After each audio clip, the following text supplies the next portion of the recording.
Disa njerëz friksohen se duke dhënë sadako u paksohet pasuria. A shton sadakoja bereqetin e pasurisë dhe në jetë sipas Kuranit dhe Sunetit? Sadakoja e shton pasurinë.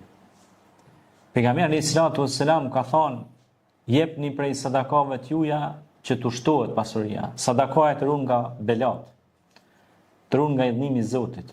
Sadakoja shton bereqetin, shton pasurinë. Sadakoja është garancë e plot për mbrojtjen tënde dhe të evladëve. Është garancë për mbrojtjen tënde dhe të prindve tu. Sadakoja e shumëfishon pasurinë, e shumëfishon bereqetin. Sadakoja të afron me Allahun, të largon nga shejtani. Iblisi i mallkuar i dhënohet kur ti bën sadaka. Pastaj është tjetra: o hoxho, ne po japim atyre në rrugë, këty në atje, ata pi keq përdoren ose ku diu çka. Ti a ke dhënë për Zotin? Po. Në dora e parë, ka thonë Hasan el Basriu, dora e parë që e qet është e ke lënë në dorë të Allahut.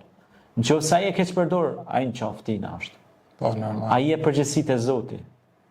Ti ngritesh shumë lart, se ti je nis për mirë. Po, Allahu e vlerëson mirësinë.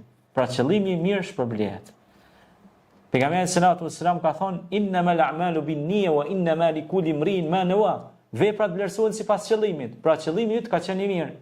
Edhe Allahu ta shumëfishon. Po flas pak për përvojës edhe për asaj që kemi biseduar edhe në shumë ligjërata edhe në ciklet të kaluara që kemi biseduar me shumë besimtar nga suksesi që kanë pas në ndërmarrjet e tyre, në sipërmarrjet e tyre. Gjithë ata besimtarë që unë i kom taku që kanë pas sukses në firmat e tyre, në punët e tyre, në bizneset e tyre, janë shumë dërdhonca. Pra japin shumë me durët e tyre. Më tregon një vëlla besimtar, tha, kom çu një familje me të varfër, me të smur ju kom ndihmu ushqime, ju kom çu, nuk ka shkut nesër, i kom pas 10 porosi tek puna, më kanë shtuar më shumë. Plus. Prandaj, nëse ti jep me njërin dorë, pra Allahu të jep dhe ta shumëfishon ata. Pastaj, sadakoja është dy llojesh, është e msheft edhe publike.